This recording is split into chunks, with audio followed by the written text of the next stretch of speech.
Hello guys, ए plus प्रतिभा classes में आपका फिर से स्वागत है। और हम क्या पढ़ रहे थे राजस्थान की प्रमुख जनजातियां। तो इसमें भील जाति के बारे में हमने बात कर ली थी। आज क्या पढ़ेंगे? मीणा जनजाति। मीणा जनजाति आज का हमारा टॉपिक मीणा जनजाति। तो देखिए मीणाओं के बारे में, तो जैसे राजस्थान की जनजातियों में मीणा जनजाति सर्वाधिक जनसंख्या में पाई जाने वाली जनजाति है, पता है हमें। तो मीणाओं में 50% देखिए, तो 50% से अधिक क्या संख्या केवल 5 जिलों में, कौन से? जयपुर, दौसा, सवाईमाधोपुर, करौली, उदयपुर में निवास करती है। 50% से ज्यादा जनसंख्या सिर्फ इन 5 जिलों में निवास करती है। तो देखिए मीणा जनजाति की उत्पत्ति देखेंगे, इस नाम का अर्थ देखेंगे, फिर इसके बारे में सारे सामाजिक संगठन, रीति रिवाज, इनके क्रियाकलाप के बारे में बात करते हैं। तो देखिए सबसे पहले आप हेडिंग लगा लीजिए, कौन सी जनजाति? मीणा। कौन सी जनजाति है? तो मीणा जनजाति है। लिखिए राजस्थान में, लिख लीजिए, बात फिर याद नहीं रहेगी आपको। लिखिए राजस्थान की जनजातियों में, लिखिए राजस्थान की जनजातियों में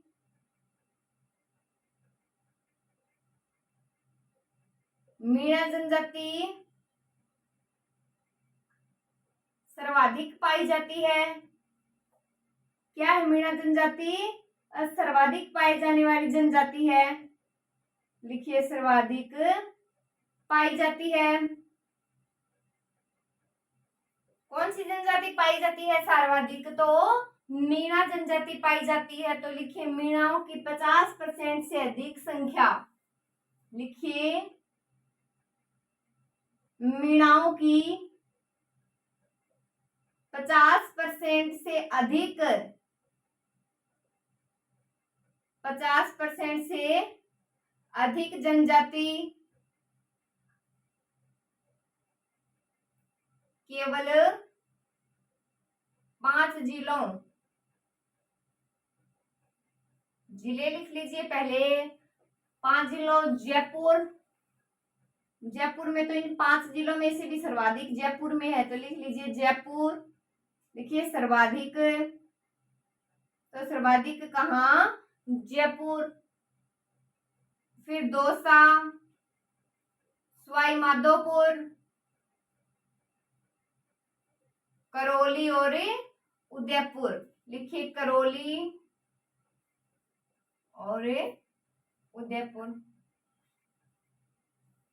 तो देखिए राजस्थान में कौन सी जनजाति सर्वाधिक पाई जाती है? भील, मीणा, ग्रासिया, सहरिया, कौन सी पाई जाती है? मीणा जनजाति। तो राजस्थान की जनजातियों में जो मीणा जनजाति है वो सर्वाधिक पाई जाती है। सर्वाधिक पाई जाने वाली जनजाति कौन सी है? मीणा। तो मीणाओं की जो 50% से अधिक जनसंख्या जो है वो केवल कहाँ है? जयपुर में सर्वाधिक जनसंख्या है। उसके बाद दौसा, सवाईमाधोपुर, करौली और उदयपुर में जो मीणा है वो सर्वाधिक निवास करते हैं। ये बात आ गई समझ में? नेक्स्ट लिखिए,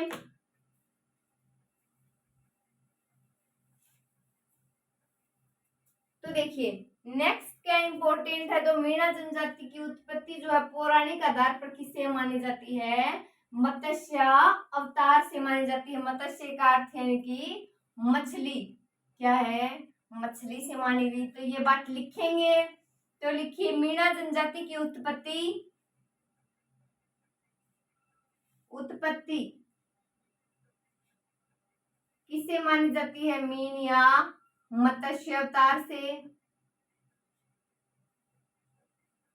किससे मानी जाती है? मीन या मत्स्य अवतार से मानी जाती है। तो मीन या मीना का शाब्दिक अर्थ क्या है? मछली है। तो देखिए मुनि मगन सागर ने मीन पुराण लिखा है, तो इसी में क्या मिला है? इनका अर्थ मछली मिला है। लिखिए मुनि मगन सागर ने, लिखिए मुनि मगन सागर ने, मुनि मगन सागर ने मीन पुराण लिखा है। मीन पुराण लिखा है। तो देखिए उत्पत्ति मीन या मत्स्य अवतार से किससे मानी जाती है? मीन या मत्स्य अवतार से। मुनि मगन सागर ने क्या लिखा है? मीन पुराण। तो मीन पुराण किसने लिखा है? मुनि मगन सागर ने क्या लिखा है? मीन पुराण लिखा है।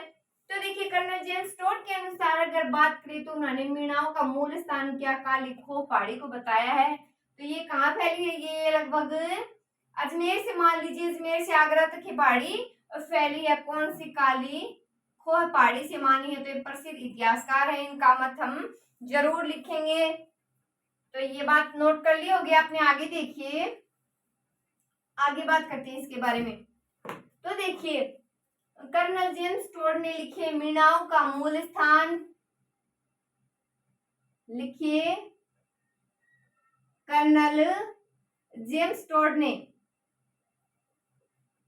कर्नल जेम्स टोड ने मीणाओं का मूल स्थान, मीणाओं का मूल स्थान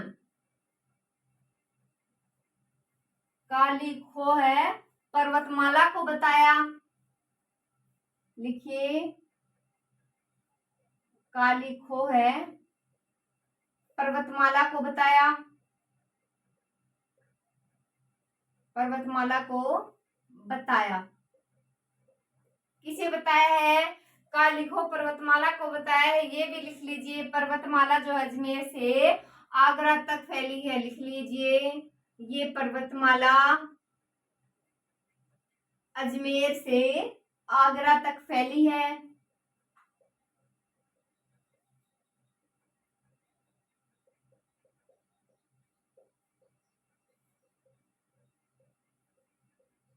तो देखिए क्या पढ़ रहे हैं? मीणा जनजाति सर्वाधिक कौन सी जनजाति पाई जाती है? मीणा जनजाति। तो कर्नल जेम्स टोड ने मीणाओं का मूल स्थान क्या बताया है? काली खो है पहाड़ी या काली खो पर्वतमाला। पूछ लिया जाए किसके अनुसार मीणाओं का मूल स्थान काली खो पर्वतमाला बताया गया है? तो कर्नल जेम्स टोड के अनुसार। तो ये पर्वतमाला कहां से कहां तक फैली है? अजमेर से आगरा तक। नेक्स्ट देखिए हेडिंग लगाइए मीणाओं का सामाजिक संगठन। अब इनके सामाजिक संगठन के बारे में कुछ बातें पढ़ेंगे जो परीक्षा की दृष्टि से इंपॉर्टेंट है, सिर्फ वही पढ़ेंगे। तो देखिए लिखिए मीणाओं का सामाजिक संगठन। आप भी नोट्स बना लीजिए साथ साथ। मीणाओं के सामाजिक संगठन देखिए अभी, सामाजिक संगठन। तो इनके समाज के अंदर जो बातें थी वो सारी देखेंगे। तो देखिए पहले तो मीणा क्या पितृसत्तात्मक हैं और इनके मुखिया होते हैं। तो इनके मुखिया क्या? पटेल कहलाते हैं। लिखिए मीणाओं के मुखिया पटेल कहलाते हैं। क्या कहलाते हैं? पटेल। लिखिए मीणाओं के मुखिया पटेल कहलाते हैं। क्या कहलाते हैं? पटेल कहलाते हैं। तो मीणाओं के मुखिया पटेल कहलाते हैं। नेक्स्ट क्या है? तो ये याद हो गया होगा आपको, क्या पितृसत्तात्मक परिवार है। जो मीणा है वो पितृसत्तात्मक है। तो मीणाओं के जो मुखिया है वो क्या कहलाते हैं? पटेल है। इंपॉर्टेंट, क्या कहलाते हैं? पटेल। 2-4 बार बोलेंगे तो आपको याद हो जाएगा। तो जो मीणा जनजाति में भाटों के अनुसार मीणाओं में 13 पाल, 32 तड़ और 52 क्या गोत्र पाए जाते हैं। तो ये भाट क्या है? जो जागे होते हैं, जिन्हें सब कुछ पता होता है पितरों के बारे में, क्या बोलते हैं उन्हें? जागे। तो देखिए जो इतिहास रखते हैं, बहुत पुराना रिकॉर्ड रखते हैं, उन्हें बोलते हैं जागे। तो देखिए मीणा जनजाति के भाट, भाट भी कहा जाता है इनको। लिखिए मीणा जनजाति के भाट, मीणा जनजाति के भाट या जागा क्या है इनके अनुसार? मीणाओं के अलग अलग गोत्र बताएगी। तो 13 पाल, 32 तड़, कितने हैं तड़? 32 तड़ तथा 5200 गोत्र पाए जाते हैं। 5200 गोत्र पाए जाते हैं। तो देखिए मीणाओं के मुखिया क्या कहलाते हैं? पटेल कहलाते हैं। क्या कहलाते हैं मीणाओं के मुखिया? पटेल कहलाते हैं। तो मीणा के जो मुखिया 13 पाल बताई उन्होंने, 32 तड़ बताई और 5200 क्या बताए हैं? गोत्र बताए हैं। जागा ने क्या कहा है? बाढ़ जाति के लोगों ने क्या कहा है कि 5200 गोत्र है मीणाओं की, और मुखिया कौन हो गया? पटेल। नेक्स्ट देखिए, जो मीणाओं की पंचायतें होती है उन्हें खाप कहा जाता है, और ये खाप कितनी है? प्रमुख 24 है। तो ये बात आगे नोट करेंगे, पहले ये नोट कर लीजिए। तो देखिए लिखिए, मीणाओं की पंचायतों को खाप कहा जाता है। लिखिए, मीणाओं की पंचायतों को क्या कहा जाता है? खाप कहा जाता है। खाप कहा जाता है। नेक्स्ट इसके अनुसार प्रमुख जो है वो 24 खापे मानी जाती हैं। लिखिए, प्रमुख खाप 24 है। प्रमुख खाप कितनी है? 24 है, यानी कि पंचायत कितनी है? प्रमुख 24 है। नेक्स्ट देखिए, तो मीणा जनजाति के जो सामाजिक वर्ग है वो कितने? 2 हैं। कितने हैं? 2 हैं। एक तो होते हैं जमींदार मीणा और एक क्या होते हैं? चौकीदार मीणा। तो ये पूछा गया क्वेश्चन है, तो इसे हम नोट करेंगे। लिखिए, मीणा जनजाति के प्रमुख सामाजिक 2 वर्ग है। लिखिए, 2 सामाजिक वर्ग हैं। क्या है? 2। तो ये है सामाजिक वर्ग बोलेंगे इनको। एक तो क्या है? जमींदार मीणा, और एक क्या है? चौकीदार मीणा। चौकीदार मीणा। तो देखिए पंचायतें कितनी है? तो 24। तो ये पंचायतों को पंचायतें नहीं बोलते, क्या बोलते हैं? खाप बोलते हैं। और इनकी प्रमुख खाप कितनी है? 24 है। तो सामाजिक वर्ग अगर पूछ लिया जाए तो मीणा एक तो होते हैं जमींदार और एक क्या होते हैं? चौकीदार। क्या होते हैं? एक तो जमींदार और एक क्या? चौकीदार। तो ये बात समझ ली होगी आपने। आगे नोट करते हैं इनके सामाजिक संगठन में कुछ बातें। तो देखिए आगे क्या नोट करना है? तो जो मीणा जनजाति में देवर बट्टा यानी देवर से विवाह करने की प्रथा नहीं होती। लिखिए, मीणा जनजाति में पति की मृत्यु के बाद है ये। मीणा जनजाति में देवर बट्टा है, बट्टा यानी कि देवर से विवाह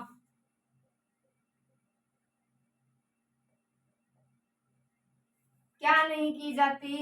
ये प्रथा नहीं है। देवर से शादी नहीं कर सकते। तो लिखिए, करने की प्रथा नहीं है। प्रथा नहीं है। तो देखिए मीणा जनजाति में देवर बट्टा यानी देवर से विवाह करने की जो प्रथा है वो नहीं है। तो राजस्थान में जनजातीय समुदाय की अगर बात की जाए तो सर्वाधिक शिक्षित समुदाय है ये। कौन सा? मीणा। कितना है? 52.2 लगभग। तो लिखिए ये बात। लिखिए, राजस्थान में जनजातीय समुदायों की बात हो रही है। लिखिए, राजस्थान में जनजातीय समुदायों में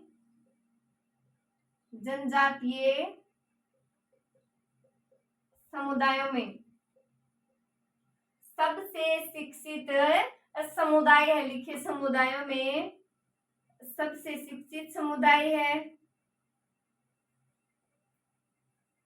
शिक्षित समुदाय है।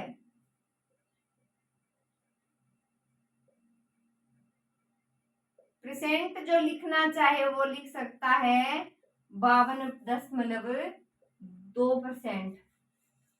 तो मीणा जनजाति में क्या नहीं है, देवर से विवाह करने की प्रथा नहीं है। और राजस्थान में जनजातीय समुदाय में सबसे शिक्षित समुदाय है वो कौन सा है, मीणा है।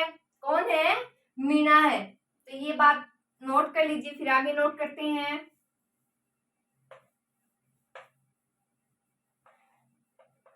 तो देखिए अभी आगे बात करते हैं इसके बारे में। सामाजिक संगठन ही चल रहा है, तो देखिए मीणाओं में मेलों में भाग लेने की क्या है, ये प्रथा भी है कि मान लीजिए इनका शौकीन है। तो महावीर जी का मेला, केला देवी, शीतला माता, चित्तौड़ी, गोतेश्वर, ये मेले में कहा मीणा इकट्ठे होते हैं। तो लिख लीजिए ये बातें।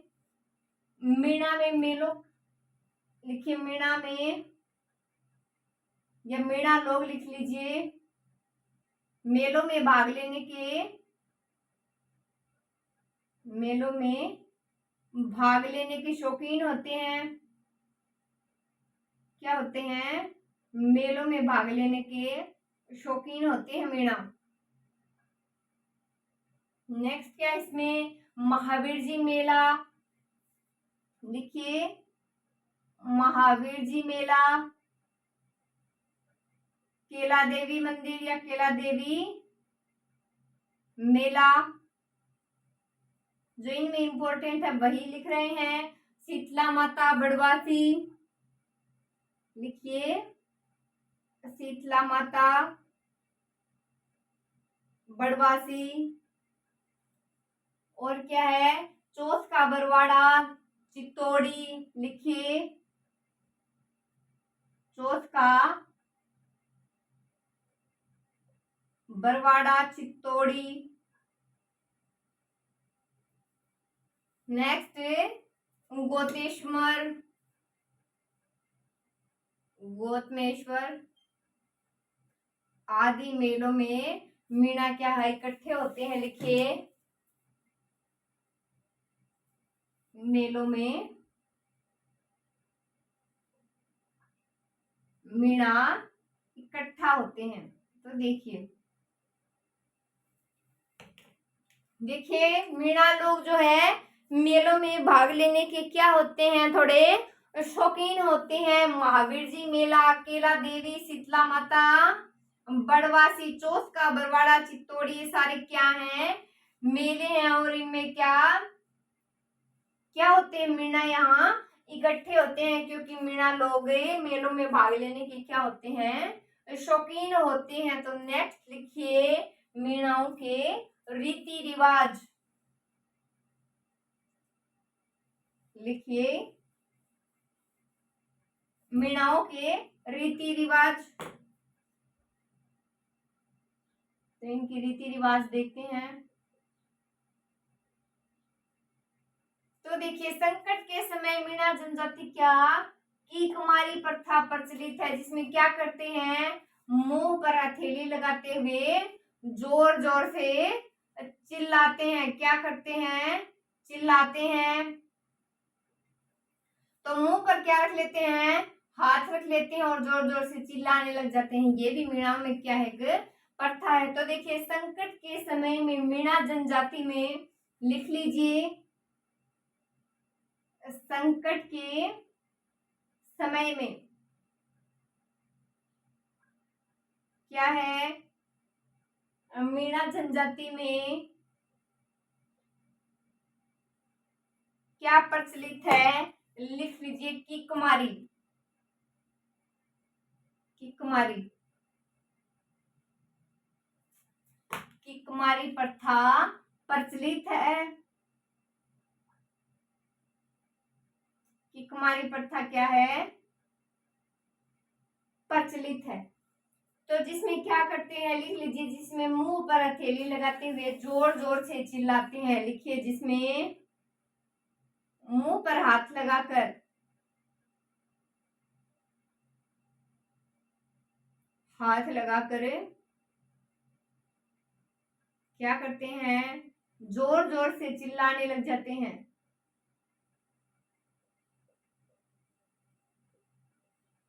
तो देखिए मीणाओं के रीति रिवाज में पहला रिवाज कौन सा है? किकमारी। कौन सा रिवाज है? किकमारी। पूछ लिया जाए किकमारी जो रिवाज है वो कब किया जाता है? विवाह के उत्सव पर, गणगौर के उत्सव पर, किस में किया जाता है? या फिर मीणा जब संकट में होते हैं या मीणा खुशी मनाते हैं तो किकमारी है। संकट के समय में मीणा जनजाति के द्वारा जो मुंह पर हाथ लगाकर जोर जोर से चिल्लाने की आवाज निकाली जाती है वो क्या है? किकमारी प्रथा है। क्या है? किकमारी प्रथा। नेक्स्ट देखिए झगड़ा राशि। कौन सी राशि? झगड़ा राशि। पहले ये नोट कर लिया होगा ना शायद आपने, तो देखिए साथ साथ नोट करते रहिए। नेक्स्ट लगाइए झगड़ा राशि। कौन सी राशि है? ये है झगड़े की राशि, तो साथ साथ नोट करते रहिए झगड़ा राशि। तो देखिए युवती को भगाकर विवाह करने वाला पुरुष से जो पंचायत के द्वारा क्या वसूला जाता है? क्या है ये? मुआवजा। उसे क्या बोलेंगे? झगड़ा राशि। लिखिए युवती को भगाकर विवाह करने वाले पुरुष, युवती को भगाकर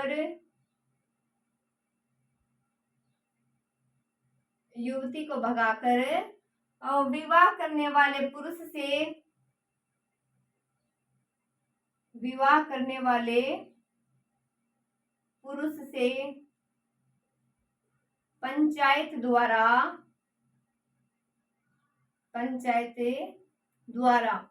वसूला गया मुआवजा, क्या बोलेंगे उसे? उस मुआवजे को बोलते हैं झगड़ा राशि। तो युवती को भगाकर विवाह करने वाले पुरुष से पंचायत द्वारा क्या वसूला जाता है? मुआवजा वसूला जाता है, जिसे क्या बोलेंगे? झगड़ा राशि बोलते हैं। क्या बोलते हैं? झगड़ा राशि। नेक्स्ट देखिए, नेक्स्ट लगाइए। तो जो मीणा जनजाति में माता पिता द्वारा जो विवाह तय संबंधों में मध्यस्थता, क्या? बिचौला। मध्यस्थता यानी कि जो बिचौला करने वाले फूफा या मामा को क्या कहते हैं? बडालिया। ये बात लिखिए। मीणा जनजाति में माता पिता द्वारा तय विवाह, मीणा जनजाति में माता पिता द्वारा तय विवाह में कौन कौन है? मध्यस्थता करने वाले फूफा या मामा, मध्यस्थता करने वाले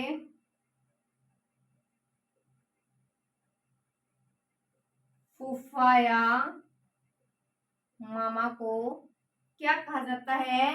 बड़ालिया कहते हैं। लिखिए बड़ालिया। क्या कहते हैं? बड़ालिया कहते हैं। तो देखिए उसे बड़ालिया कहते हैं। तो मीणाओं के कुल देवता को क्या कहते हैं? भुज देवता। ये लिख लीजिए, मीणाओं के कुल देवता को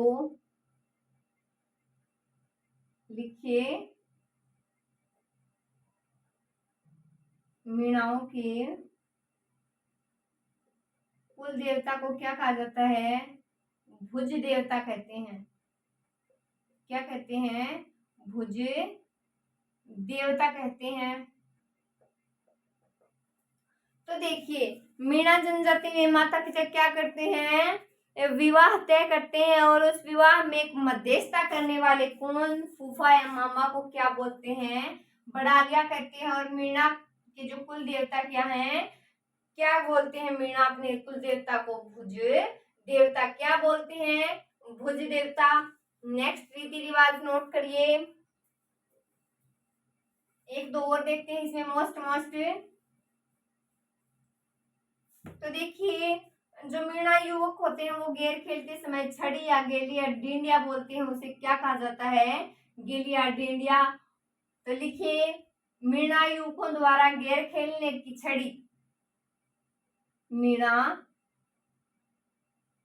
युवकों द्वारा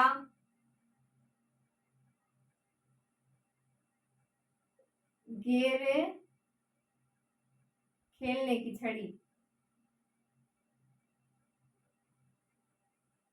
क्या बोलते हैं उसे?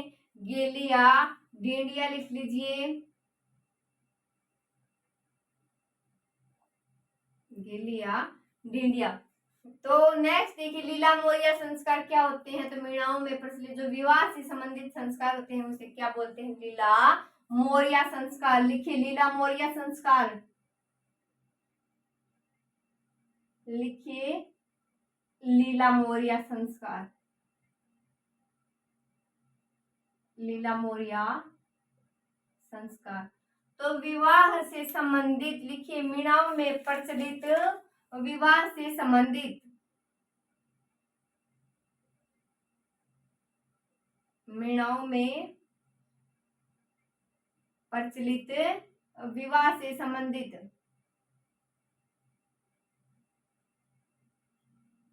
तो विवाह से संबंधित जो संस्कार होते हैं उसे क्या बोलते हैं? लीला मोरिया संस्कार। तो ये मीणाओं के रीति रिवाज है, कौन से? जो हमने अभी पढ़े हैं। युवकों को जो गेर खेलने की एक छड़ी दी जाती, क्या बोलते हैं? गेलिया डिंडिया बोलते हैं। मीणाओं से लीला मोरिया संस्कार क्या है? तो मीणाओं में प्रचलित ये विवाह से संबंधित है। रीति रिवाज हमारे कंप्लीट हो गए। अब थोड़ी सी बात हम क्या करेंगे, इनके प्रमुख मेलों की करेंगे, जो हमने पढ़े थे ना गौतम जी के, केला देवी के, वो सारी बातें एक बार देखिए आप। कई बार पूछ लिया जाता है इनके स्थान जो होते हैं, मेलों के स्थान होते हैं वो। तो लिखिए मीणा जनजाति के प्रमुख मेले, नोट लगा लीजिए बात। मीणा जनजाति के प्रमुख मेले, प्रमुख मेले पढ़ेंगे। तो ये 5-7 है, इन्हें देख लेते हैं जो कई बार इनसे क्वेश्चन है पुट होता है। तो देखिए एक भी बात हम नहीं छोड़ेंगे जो परीक्षा में पूछी गई है। तो लिखिए गौतम जी का मेला कहाँ? सिरोही। लिखिए गौतम जी का मेला, किसका मेला? गौतम जी का मेला, लिखिए सिरोही। गौतम जी का मेला कहाँ? सिरोही। रामेश्वर घाट या चौथ माता मेले सवाई माधोपुर। लिखिए रामेश्वर घाट, लिखिए रामेश्वरम घाट, या एक चौथ माता मेले भी हैं। ये कहाँ? सवाई माधोपुर। कहाँ है? सवाई माधोपुर। नेक्स्ट देखिए, नई का नाथ, शीतला माता, दांत माता, बांकी माता के मेले सारे कहाँ है? जयपुर। लिखिए नई का नाथ, लिखिए नई का नाथ, दांत माता, दांत माता, बांकी माता, शीतला माता, ये सारे कहाँ है? जयपुर है। लिखिए जयपुर। कहाँ है? जयपुर। केला देवी करौली, लिखिए केला देवी, ये तो कहाँ है? करौली। नेक्स्ट देखिए, बिजासनी माता या पंपलात मेले कहाँ? दौसा। लिखिए बिजासनी माता, बिजासनी माता कहाँ? दौसा। और एक बिजासन इंदिरागढ़ है मेला, वो लिख लीजिए वरना कंफ्यूज होंगे आप फिर से। बिजासन इंदिरागढ़, लिखिए बिजासन इंदिरागढ़, लिखिए।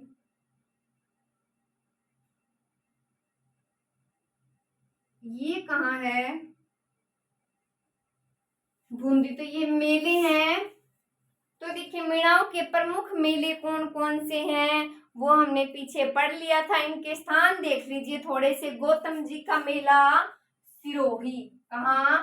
सिरोही। तो गौतम नाम का कोई व्यक्ति कहाँ रहता है? सिरोही में कोई जॉब करता है। तो याद रह जाएगा गौतम कहाँ रहता है? सिरोही। रामेश्वर गढ़िया चौथ माता कहाँ रहती है? सवाई माधोपुर। दांत माता कहाँ? जयपुर, जहाँ मीणा सर्वाधिक है। केला देवी करौली बार बार पढ़ते हैं। बीजासनी दौसा और बीजासन नाम आ जाए तो बूंदी।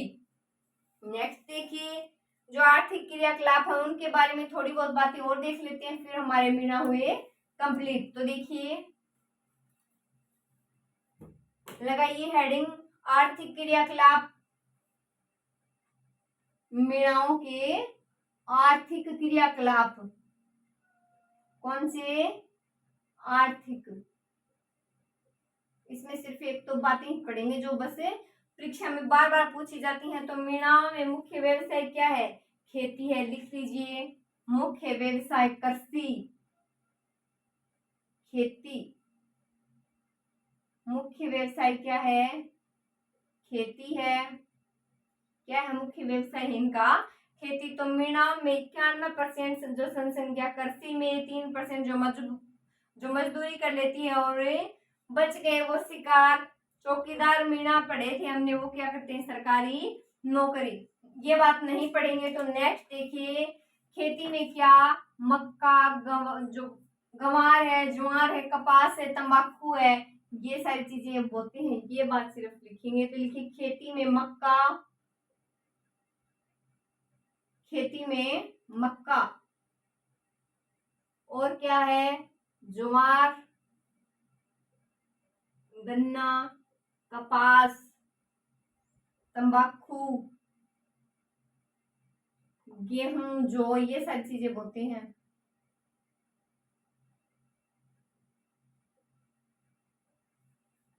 तो देखिए, मीणा जनजाति के आर्थिक क्रियाकलाप क्या है? मुख्य व्यवसाय तो इनका कृषि ही है। ये मान लीजिए 91% जो मीणा है वो कृषि करते हैं। बाकी जो चौकीदार मीणा सरकारी नौकरियां करते हैं। और खेती में मक्का, ज्वार, गन्ना, कपास, तंबाकू, गेहूं, जो ये सारे ये बोते हैं। नेक्स्ट क्या पढ़नी है हमें, वो लिख लीजिए। ग्रासिया जनजाति। कल क्या पढ़ेंगे? ग्रासिया पढ़ेंगे।